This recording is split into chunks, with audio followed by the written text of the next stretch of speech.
Bonjour à tous, nous voilà en direct sur Facebook pour cette première pour moi, ce Facebook Live que je souhaitais lancer de manière à pouvoir échanger en direct avec vous, vous donner quelques informations sur la situation, des informations aussi sur l'action qu'avec les collègues nous pouvons réaliser en Bretagne. L'ambition du Conseil régional de Bretagne est bien entendu de servir nos concitoyens, de faire en sorte que les Bretonnes et les Bretons puissent passer cette crise avec le plus de soutien possible de l'ensemble des acteurs qui doivent se serrer les coudes. Et quand je dis tous les acteurs, c'est bien les acteurs publics, privés, l'ensemble de celles et ceux qui assument des responsabilités sur ce territoire. J'ai reçu un certain nombre de questions qui sont arrivées par des messages publiés sur Facebook. Je vais pouvoir en prendre quelques-unes. Et bien entendu, au fur et à mesure de cet échange, si des questions arrivent en direct, j'y répondrai directement dans quelques instants.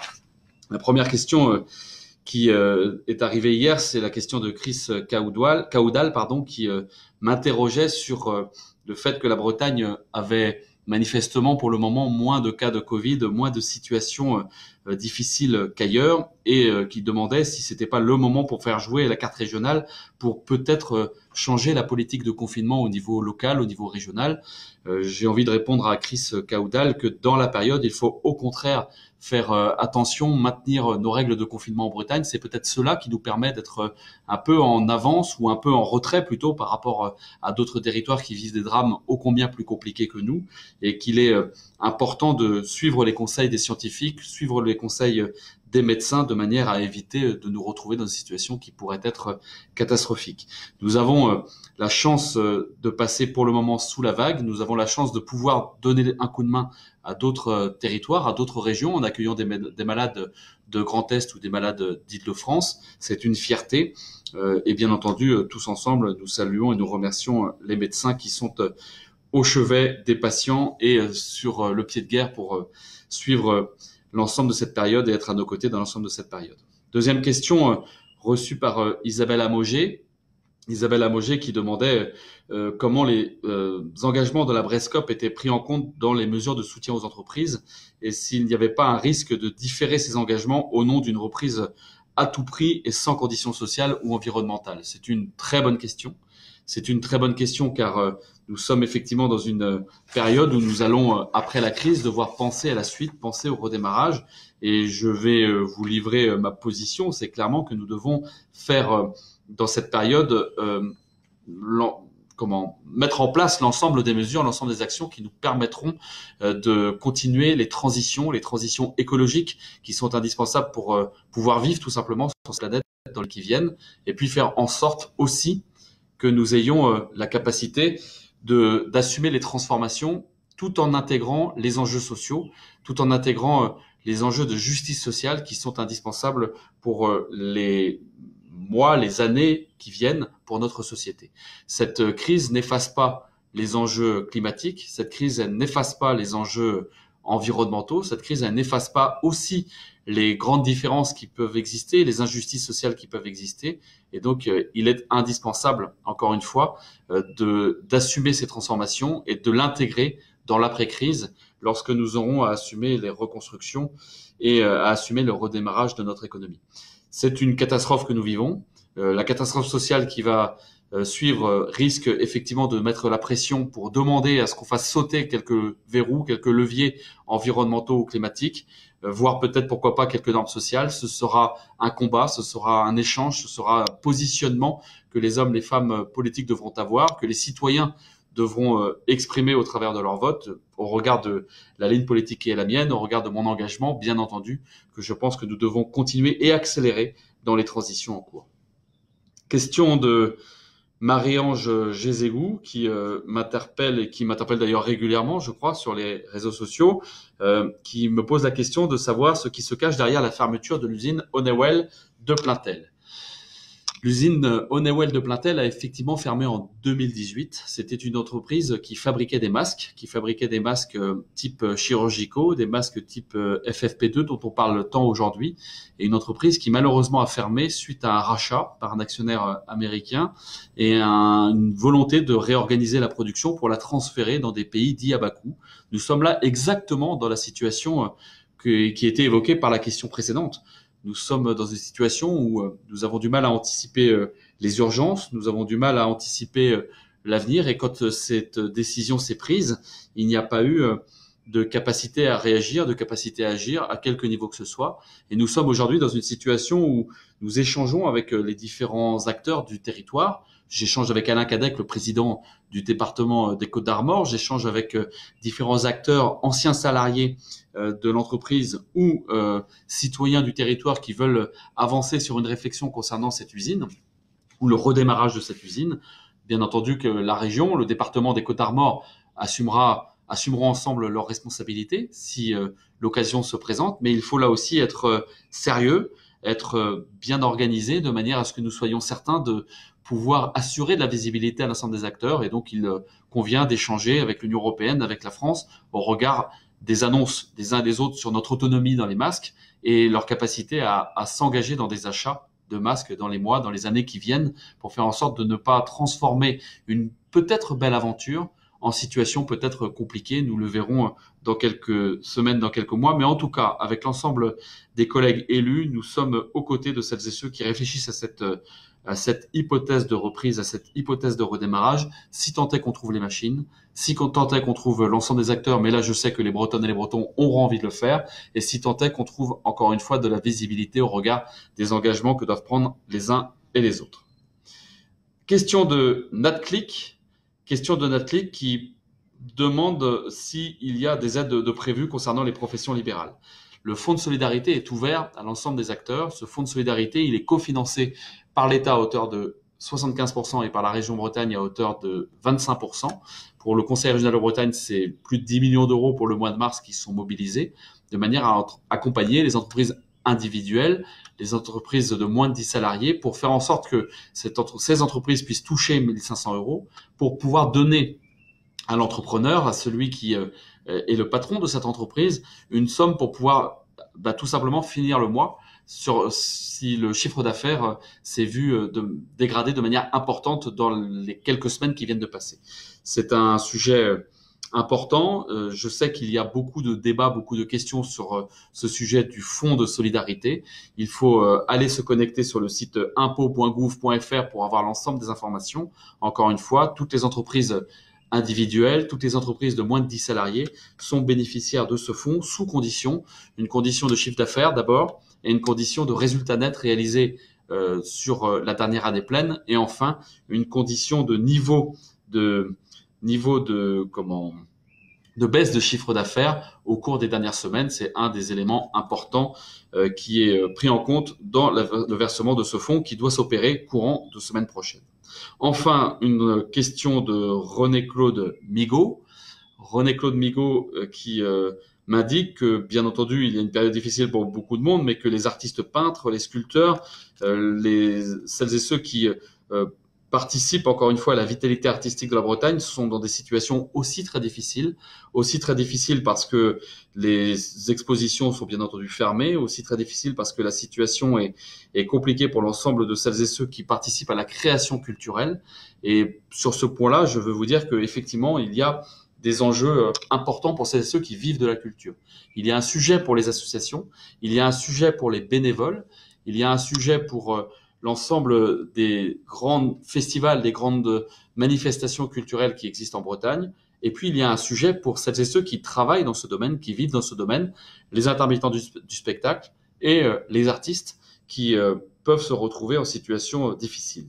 Pour toute la première partie de mes propos, c'est bien entendu les collectivités qui vont s'organiser pour répondre aux enjeux et aux urgences. La région Bretagne a défini un fonds de 5 millions d'euros pour accompagner le monde associatif. Et pour ce qui concerne les individus, les particuliers qui travaillent dans ce domaine, nous allons les orienter vers les plateformes pour voir si les fonds à destination des entreprises, les fonds à destination des entrepreneurs sont ouverts pour eux, ce qui est le cas. Les accompagnements qui existent peuvent accompagner une partie d'entre eux. Et enfin, pour ceux qui ne seraient pas dans l'ensemble de ces situations-là, nous devrons regarder au cas par cas. Les plateformes d'information qui sont ouvertes au niveau des chambres des métiers et des CCI sont censées apporter un premier niveau de réponse. Et ensuite, si ce niveau-là ne permet pas de répondre, il y a les services de la directe et bien entendu si vous m'envoyez un message en direct sur ma messagerie, je trouverai les voies et moyens pour vous apporter quelques réponses. Voilà ce que je peux apporter comme réponse aux questions qui m'ont été posées ici. Je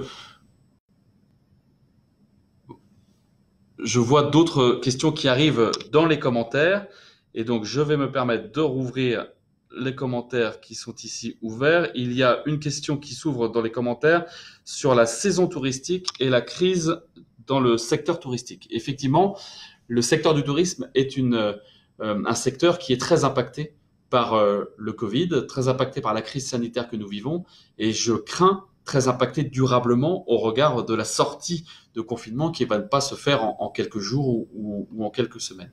Avec Anne Gallo, vice-présidente au tourisme, avec les autres présidents de département qui assument en parallèle de la région Bretagne une responsabilité dans le tourisme, avec aussi les maires des grandes villes qui assument une responsabilité dans le domaine du tourisme. Nous sommes en train de nous organiser d'abord pour faire en sorte de préparer une communication pour l'après-crise, pour faire en sorte que les Bretonnes, les Bretons, les Français qui veulent rester en France pour soutenir leur économie puissent le faire et présenter notre Bretagne encore une fois à toutes celles et ceux qui veulent faire en sorte de participer encore une fois à une forme de solidarité tout en organisant leur tourisme et tout en organisant leurs vacances sur le territoire. Ça, c'est un sujet important sur lequel nous travaillons. Et nous sommes en train de regarder pour que tous les fonds que nous mettons en place, tous les outils que nous proposons pour faire en sorte d'accompagner le monde économique soient aussi ouverts au monde du tourisme, à l'ensemble des entreprises du tourisme et notamment aux plus petites d'entre elles. Nous avons de grands enjeux sur l'hôtellerie, de grands enjeux sur les lieux touristiques qui existent en Bretagne. J'ai vu des sujets sur des aquariums, j'ai vu des sujets sur des lieux d'exposition qui sont dans des situations difficiles. Nous prenons les dossiers les uns après les autres avec l'ensemble des acteurs. Et donc, encore une fois, il y a des dispositifs qui existent au niveau national, une partie au niveau local, et nous serons bien entendu vigilants pour accompagner pendant la crise et ensuite pour redémarrer avec en plus cette belle ambition que nous avions sur le slow tourisme qui commençait à créer une dynamique tout à fait positive dans l'ensemble de notre territoire. Je vois une question de Jean-Marc Dubois sur la commande de masques qui demande si la commande de masques est bien en cours et si nous avons tout simplement commandé des masques. Donc je veux rassurer Jean-Marc Dubois en disant que nous avons commandé des masques avec les 4 départements bretons. Nous avons commandé 2 millions de masques qui sont aujourd'hui encore sur le territoire chinois, qui ne sont en attente d'envoi par notre transporteur. L'avion devrait partir demain matin samedi. Avion qui devrait partir demain matin samedi pour arriver à Roissy. Et arrivé à Roissy, il va y avoir le passage en douane pour ensuite arriver lundi sur le territoire régional. C'est l'engagement du transporteur. Je dois vous dire par transparence que nous devions les avoir mardi dernier. Et donc, il y a du retard. Il y a de l'embouteillage pour prendre la place dans les avions. Mais personne n'a essayé de nous piquer nos masques. Personne n'a essayé de nous racheter nos masques. Ils sont, encore une fois, entreposés dans un hangar de notre transporteur.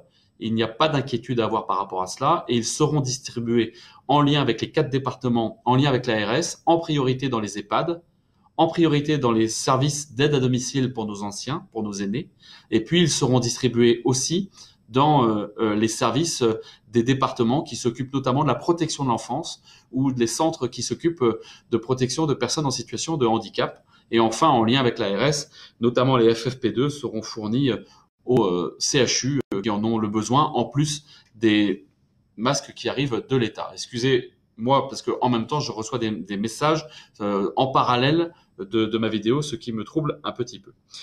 Nous avons une question de JC Savary, je ne sais pas si c'est Jean-Claude, mais c'est JC Savary, sur le rôle des assurances dans la crise. Assurance qui ne jouerait pas le jeu. Nous avons eu aujourd'hui une réunion justement avec les différentes filières professionnelles, avec les représentants des banques, avec les représentants des entreprises et la préfète de région. Il y a eu ce point-là qui a été évoqué. Il y a des points sur lesquels nous attendons des précisions. J'avoue que je n'ai pas toutes les informations et je ne vais pas vous les inventer à cet instant. Je sais qu'il y a des discussions en cours. Nous sommes en train de nous raccrocher à ces discussions de manière à pouvoir éclairer le rôle des uns et des autres. Mais ce que je peux dire dans la période, c'est que pour tous ceux qui plaidaient pour passer d'une logique d'impôt et de solidarité nationale à une logique assurantielle, je crois que finalement, nous sommes bien dans une période où nous sommes bien contents de voir que l'impôt et la solidarité nationale et les acteurs locaux qui agissent ensemble avec l'argent public pour faire en sorte de créer les solidarités et créer les dynamiques qui permettent de nous en sortir, sont remis en avant. C'est quelque chose d'important. Pour ce qui concerne le monde assurantiel, je vous apporterai des réponses ultérieurement. Je n'ai pas aujourd'hui, à cet instant, l'ensemble des informations. Une question de Jean-Marc Dubois sur le lycée de Liffré. On me demande si le lycée de Liffré sera livré en retard. Pardon. Le lycée de Liffré sera vraisemblablement en retard au niveau du chantier. D'abord parce que le chantier est très impacté par le Covid, comme beaucoup des chantiers de la région Bretagne. Je rappelle que la région Bretagne ne met pas de pénalité de retard pour les entreprises qui sont obligées de s'organiser parce qu'elles ne peuvent pas mettre en œuvre les gestes barrières pour le Covid. Et donc, 90%, 95% de nos chantiers sont arrêtés aujourd'hui. Le lycée de Liffré est un chantier prioritaire parce qu'il est censé ouvrir en septembre prochain. Donc, en lien avec le recteur, en lien avec le proviseur de ce lycée, nous sommes en train d'organiser le chantier de manière optimisée avec les entreprises pour que les parties nécessaires à l'ouverture du lycée en septembre soient mises en œuvre et que nous puissions ouvrir à minima le lycée pour les 300, 350 élèves de seconde, puisqu'il n'y aura que les secondes la première année et pas les premières et les terminales. Mais il faut absolument que cette partie-là puisse être livrée. Et donc, encore une fois, en respectant les gestes barrières, en mettant en place toutes les mesures qui s'imposent pour garder les distances et faire en sorte que les entreprises offrent toutes les sécurités aux salariés, ce sujet est prioritaire. Tous les autres chantiers sont stoppés au niveau des différents lycées de la région Bretagne.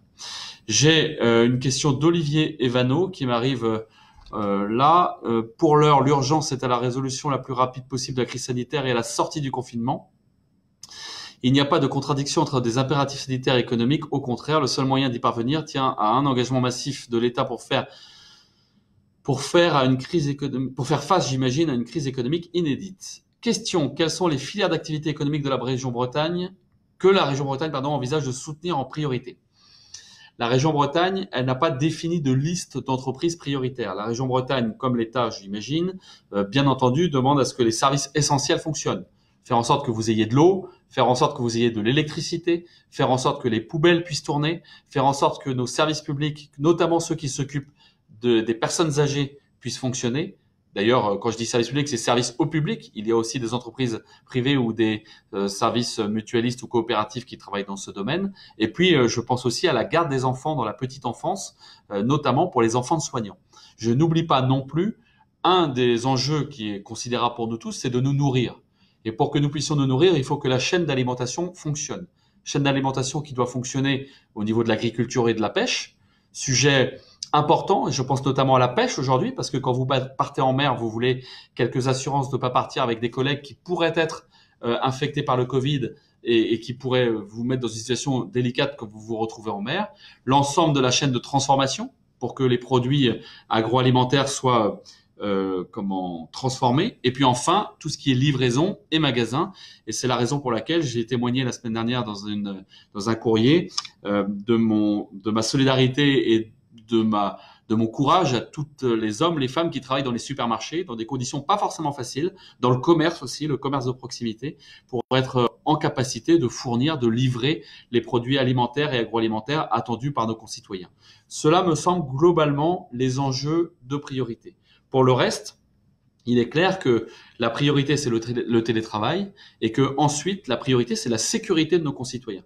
Et donc, je l'ai redit ce matin en conférence sociale, en présence des organisations syndicales, en présence des représentants des entrepreneurs de Bretagne, nous devons faire preuve d'exemplarité sociale et faire en sorte que cette exemplarité sociale, elle permette de protéger les hommes et les femmes qui travaillent dans les entreprises et donc de mettre en place, quand l'entreprise doit continuer à fonctionner, de mettre en place les gestes barrières, de mettre en place les mesures qui sont indispensables pour faire en sorte que la sécurité soit maximale.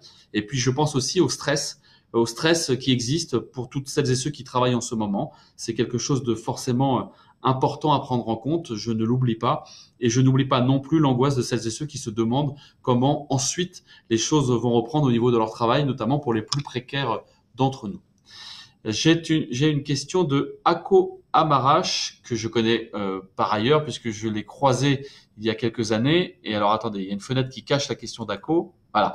Ako pose la question, bonjour Ako, dans quelle mesure la région Bretagne prête main forte aux autres régions en France? Merci et bon courage. D'abord, merci et bon courage. Merci Ako pour le bon courage. Je crois que tout le monde en a besoin en ce moment.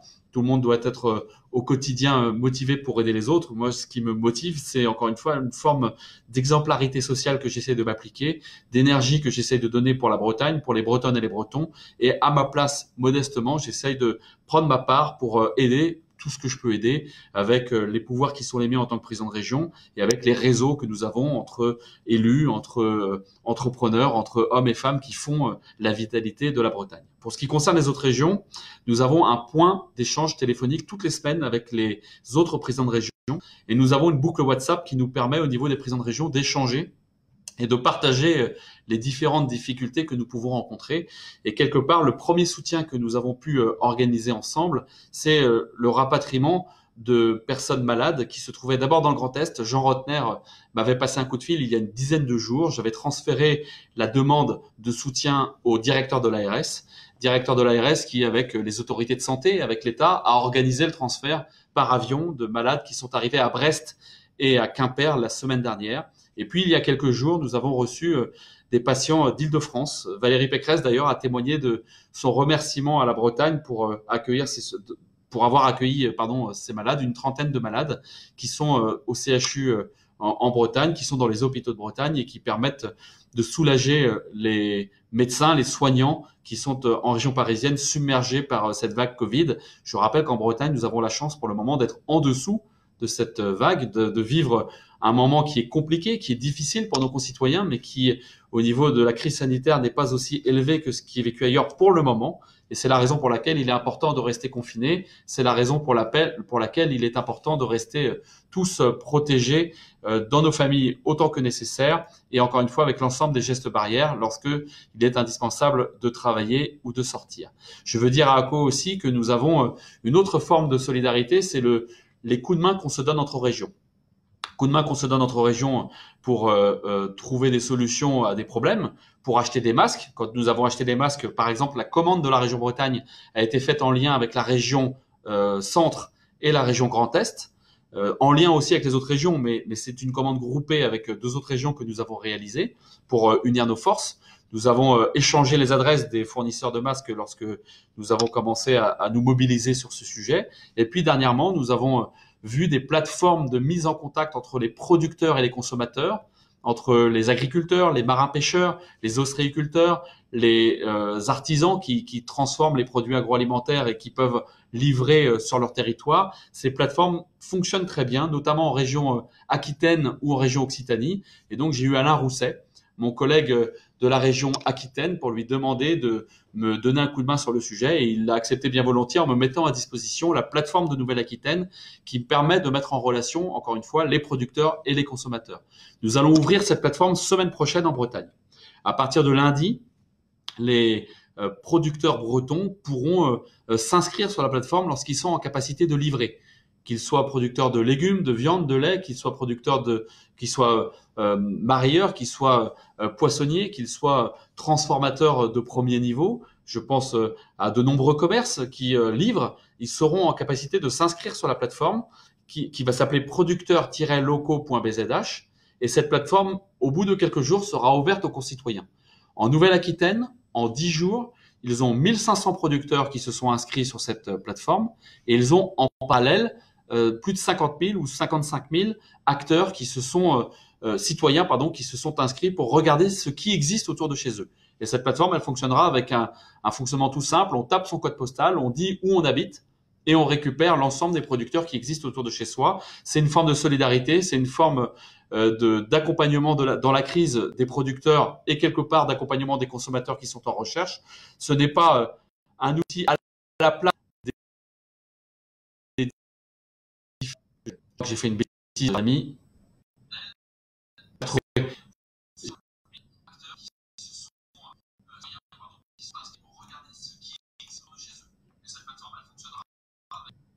Je me vois, voilà, excusez-moi, j'ai fait une bêtise, c'est que j'ai cliqué sur une page qui fait que je me voyais parler ce qui fait particulièrement bizarre. Donc je termine. Je disais que cette plateforme sera un soutien, encore une fois, pour nos consommateurs et pour nos producteurs, et elle ne vise pas à remplacer toutes les plateformes, souvent excellentes, qui existent au niveau local ou qui existent dans des thèmes particuliers. C'est une plateforme généraliste que nous ouvrirons ensuite à la collaboration avec l'ensemble des autres plateformes qui existent en Bretagne. Je vois un mot du député Jimmy Pahin, que je salue. Jimmy Pahin qui me dit un petit mot sympathique pour me dire qu'il m'écoute. C'est très sympa, cher Jimmy, et que lui aussi, à sa place, agit sur le territoire, je n'en doute pas. Et donc, je te salue, et à travers toi, je salue tous les élus qui continuent de travailler sur le territoire pour avancer. Je regarde les autres questions que je reçois par texto. Il nous reste combien de temps? Il nous reste 5 minutes, 4 minutes. Alors, j'ai une question sur la coopération entre les élus locaux au niveau local. Alors, au niveau local, nous avons une coordination très régulière avec les présidents de départements, très régulière avec les présidents de Rennes Métropole, de Brest Métropole, avec la maire de Rennes, et nous avons monté une boucle WhatsApp avec les présidents d'Interco et avec l'association des maires de France qui représente les maires de Bretagne, les 1200 communes de Bretagne, pour là aussi nous passer quelques messages, nous passer quelques informations et résoudre tout plein de petits problèmes que nous vivons au quotidien. Je veux dire à cet instant que, bien entendu, je suis engagé tous les jours pour répondre à cette crise avec l'ensemble des autres élus locaux, mais je pense aux maires qui sont en première ligne dans les communes, dans les villes, dans les quartiers, élus locaux qui assument leurs responsabilités. Je leur tire bien entendu un coup de chapeau. Je vois une question d'Olivier Evano, que je découvre en même temps que vous. La crise sanitaire mondiale que nous traversons questionne fortement notre engagement solidaire, de surcroît en conditions de confinement. Comment assurer une présence active auprès des personnes les plus vulnérables? Quelle nouvelle forme de solidarité voyez-vous émerger en Bretagne? Écoutez, Olivier, comme je le disais tout à l'heure, nous voyons quelques initiatives très originales qui se montent dans les territoires, mais qui ressemblent bien à la Bretagne, c'est-à-dire une forme d'engagement, pour les autres, qui existait déjà au regard de la vitalité de notre monde associatif et qui se raffermit là dans cette période pour aider son voisin, pour aider les plus anciens, nos aînés qui vivent dans les territoires. Ce que je vois comme forme de solidarité, c'est des formes de solidarité pour les courses, c'est des formes de solidarité aussi pour la culture, pour l'accès à la culture, pour des échanges de livres, pour des échanges de journaux. Je sais pour échanger avec les médias qu'il y a une recrudescence d'abonnements à Ouest France, au Télégramme, tant mieux, c'est une période importante, mais il y a aussi des boucles de solidarité qui se mettent en place au niveau local. Je crois que, encore une fois, le niveau local est le bon lieu, le bon secteur pour pouvoir aider les autres. Il y a bien entendu l'engagement global que l'on peut avoir, notamment par rapport à des participations qu'on peut avoir sur des plateformes, mais le local, dans cette période, génère une multitude de solutions qui répondent à beaucoup d'enjeux, beaucoup de problématiques. Je pense aux plus fragiles, je pense dans les grandes villes à celles et ceux qui sont dans des situations de grandes difficultés, y compris au niveau des migrants ou des mineurs isolés qui se trouvent notamment sur Rennes, Brest ou Lorient, et puis dans nos campagnes parce qu'il y a un isolement. Et quand on parle de confinement en ville, il y a souvent des problèmes parce qu'on est dans des plus petits logements. En campagne, il y a un isolement qui est encore plus brutal parce qu'on se retrouve quelquefois loin de tout voisinage avec un sentiment parfois d'abandon. Et donc, il y a des solidarités qui se créent par les élus locaux, encore une fois par les maires et leurs équipes. C'est quelque chose de très important. Je vois Jean-Yves Nicole qui... alors, attendez, que je lise la question. Qui indique que il est heureux d'apprendre que l'activité qu'il gère n'est pas utile. Je ne sais pas de quelle activité il parle.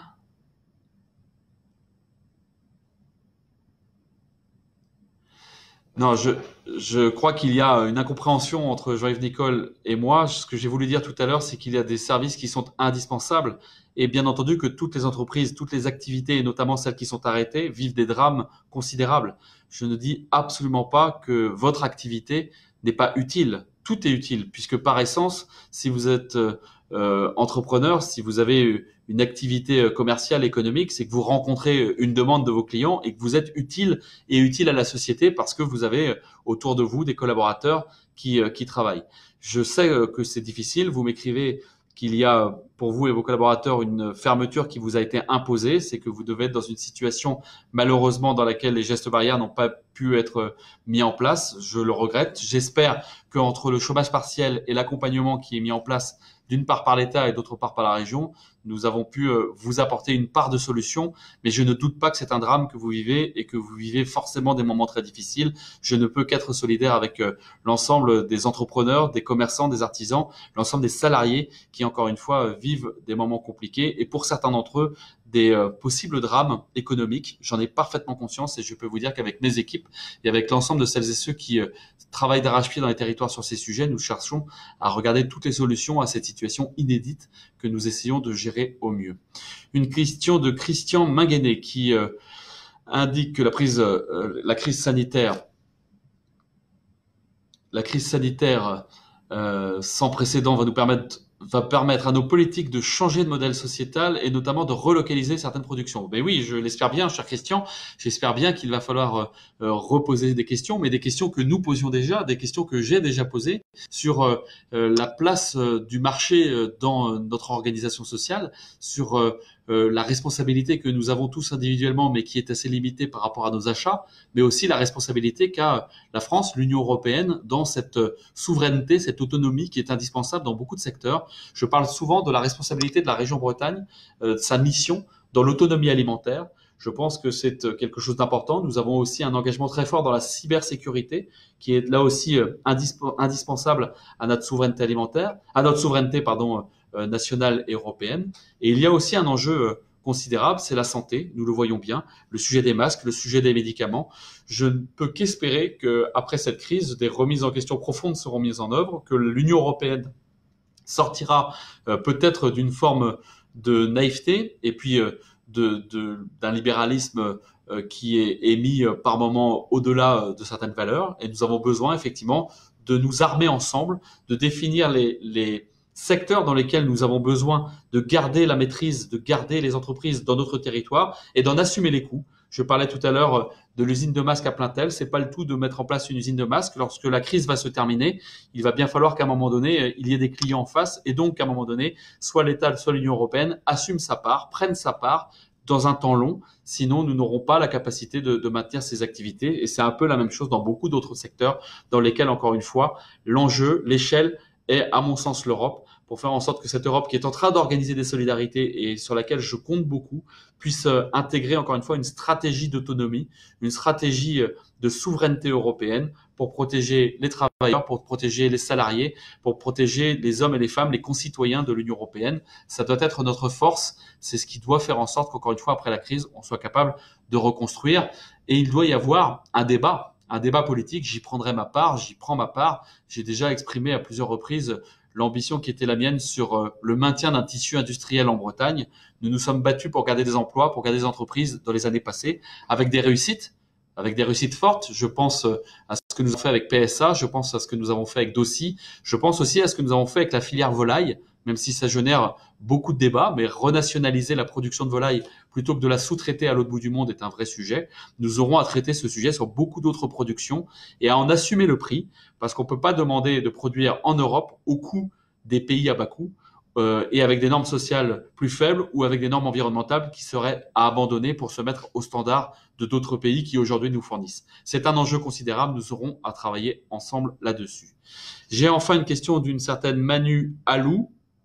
Et ce sera la dernière question parce que nous avons terminé notre temps d'échange, ce qui était un vrai plaisir pour moi. Manu Alou qui me met: bonjour président, est-il vrai que la région Bretagne va aider les commerçants bretons en plus de la sécurité sociale des indépendants et du gouvernement?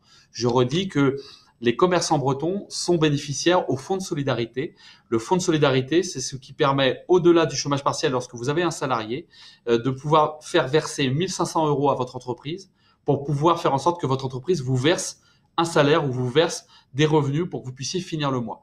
C'est indispensable de regarder sur le site impôts.gouv.fr ou d'appeler votre chambre des métiers ou d'appeler votre CCI pour avoir les informations, pour faire en sorte qu'effectivement ces 1 500 € vous soient versés. C'est une petite aide, c'est pour pouvoir finir le mois, c'est pour pouvoir être accompagné dans la période. C'est pas ça qui va sauver le monde, mais sachez que pour la région Bretagne, c'est 30 000 ou 40 000 versements qui seront réalisés aux commerçants, aux artisans, aux entreprises individuelles de Bretagne, c'est plus de 10 millions d'euros d'engagement pour le seul mois de mars. Et nous avons déjà prévu plus de 10 millions d'euros pour le mois d'avril. Nous sommes bien dans une phase où il faut assumer notre solidarité, la solidarité. Je l'assume en tant que président de région avec l'ensemble des collègues. Je rappelle avec l'argent public, avec nos impôts, c'est important de le redire à cette période. Et donc, nous devons encore une fois assumer tout cela avec beaucoup de responsabilité, avec beaucoup d'humilité parce que je ne peux pas tout, mais en assumant encore une fois avec une forme d'exemplarité sociale, eh ben, les décisions que je dois prendre au nom des Bretonnes et des Bretons, au service de la Bretagne, parce que ce territoire, cette terre où nous vivons tous, est un très beau territoire où encore une fois la vitalité économique, la vitalité sociale, la vitalité associative, culturelle, sportive fait notre identité et fait encore une fois le bien vivre ensemble en Bretagne. C'est cela que nous aurons à reconstruire après le confinement. Il est bientôt 18h06. Je vais vous abandonner là après ce premier Facebook Live. Vous étiez un peu plus de 340 à me suivre. J'étais ravi de ce temps d'échange. Je voudrais vous remercier toutes et tous pour ces questions, vous remercier pour le sérieux des échanges et vous dire qu'encore une fois, c'est un honneur pour moi de servir cette Bretagne. C'est un honneur pour moi, avec l'ensemble des autres élus, de répondre à l'ensemble des enjeux qui sont devant nous et avec l'ensemble de celles et ceux qui, à leur place, assument leurs responsabilités. Nous devons bâtir ensemble des solidarités, bâtir ensemble des solutions. Et encore une fois, à mon niveau, modestement, j'essaye de prendre ma part. Merci à tous. Bon confinement. Protégez votre vie, vos amis. Merci pour cet échange. Kenavo, à bientôt.